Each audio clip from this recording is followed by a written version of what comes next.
Years ago, my co-host and I covered Game of Thrones and in pretty hefty detail.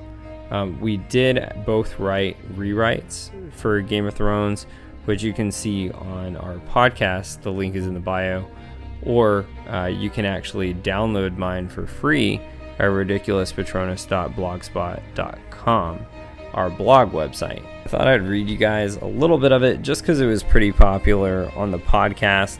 So I thought it'd be fun just to take a look at. As you can see, it's pretty detailed, so it goes into all the prophecies that weren't answered or were technically answered in their own way, possibly.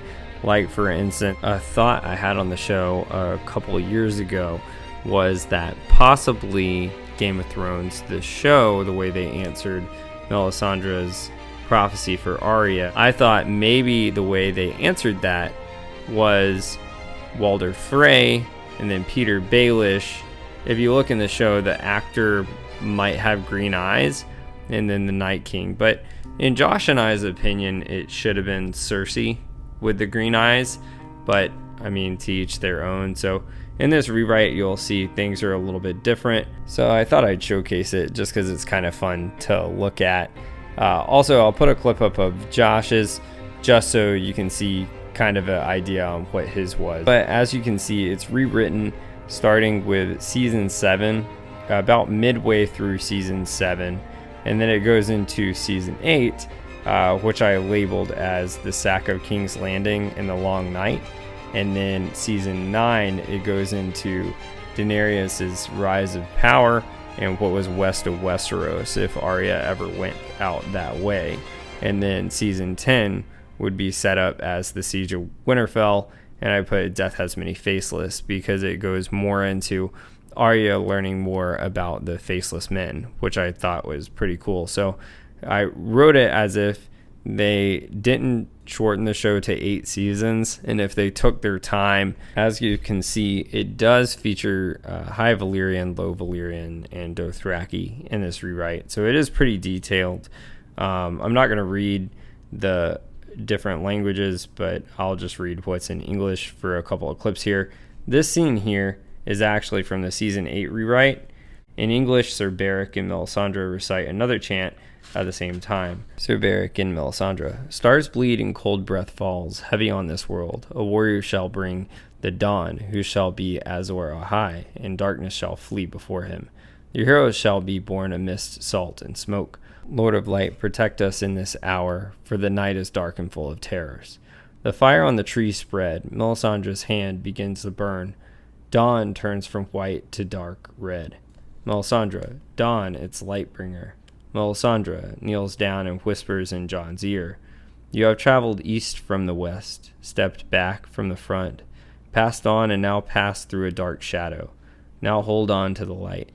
Melisandre grabs Jon's hand and places the handle of dawn in his grasp. Lightbringer is born, burning dark red. It does not burn Jon Snow's body. The group looks intently at the ritual.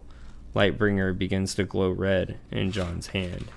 It is yours now, Jon Snow. Melisandre approaches Sir Beric and they stand together watching Jon Snow. Rain pelts the group and feels like glass. Cold breath is seen amongst the group. Smoke and flame rise from the trees above. Dawn stays bright, red gripped in Jon's hand. Nothing. There's a long pause and still nothing. In desperation, the group waits, eyes locked on Jon and nothing. Jon's hand grips around Lightbringer as Arya and Sansa begin to turn away, their eyes from Jon's body. Jon Snow's eyes open. He looks around at the audience. His eyes are red, similar to the violet eyes of a Targaryen, but more alert and intense. Jon's eyes change with the color of Lightbringer. Jon Snow takes a deep breath and sits up. Melisandre stands over him. Welcome to this world, Azor Ahai. This is a scene during the sack of King's Landing. Bronn. She pays better. Bronn hands Cersei the bottle of poison Arya handed her previously. Cersei Lannister. Cersei begins to drool blood from her lip, and she crawls backwards against the Red Keep's walls. Arya walks over to Cersei. Cersei moans, grunts on the ground. Arya Stark. I was there the day Ilyn Payne ended my father on the block. An eye for an eye, I guess. Cersei looks at Ilyn Payne dead next to her on his stomach. Arya keeps her eyes deadlocked on Cersei, struggling to breathe. Arya Stark. I was there. I wasn't there, though, the day you took arms against my brother. No, I wasn't.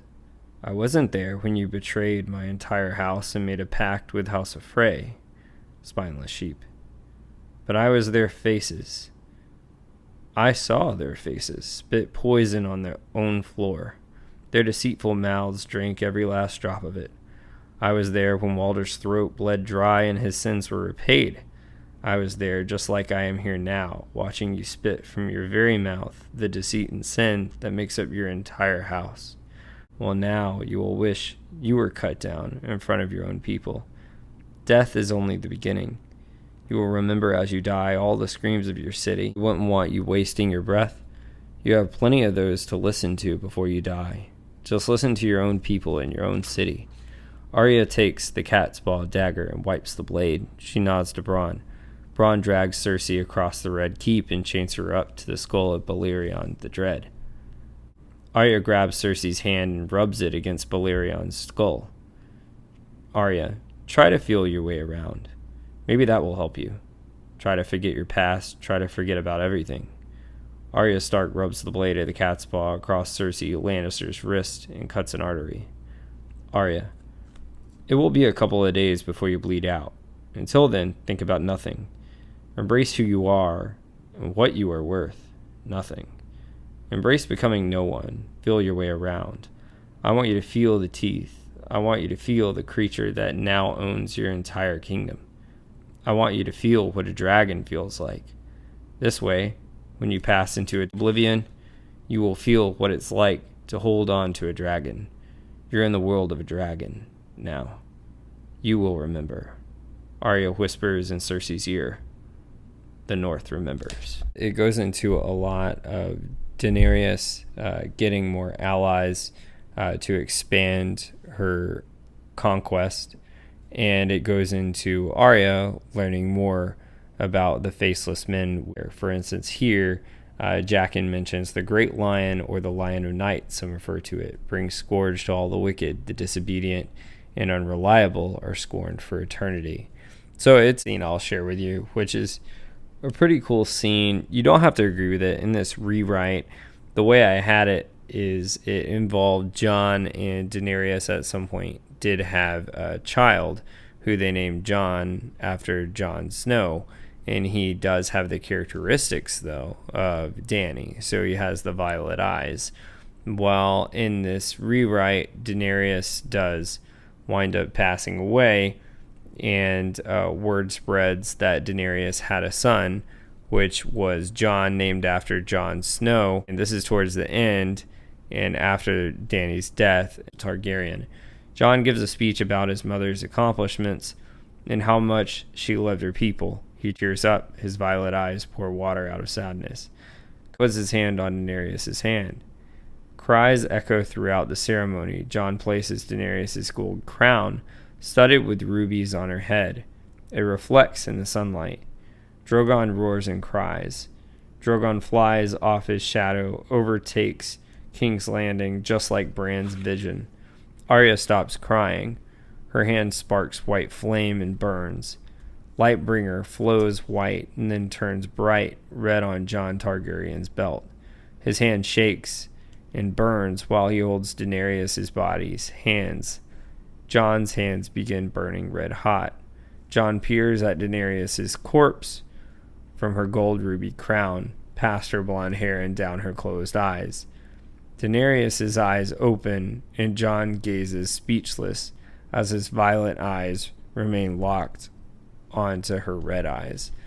This actually involves the theory that Dany died, Drogon took her to Volantis, where the Red Priestess, besides Melisandre. If you had a Game of Thrones rewrite, I'd love to hear about it. If you'd like to know more about Game of Thrones, Harry Potter, Lord of the Rings, or other fantasy franchises, subscribe to Chase and Josh Factor Fantasy Podcast. The link is in the bio. Or you can subscribe to Ridiculous Patronus on YouTube. Thanks, everyone. Have a magical week.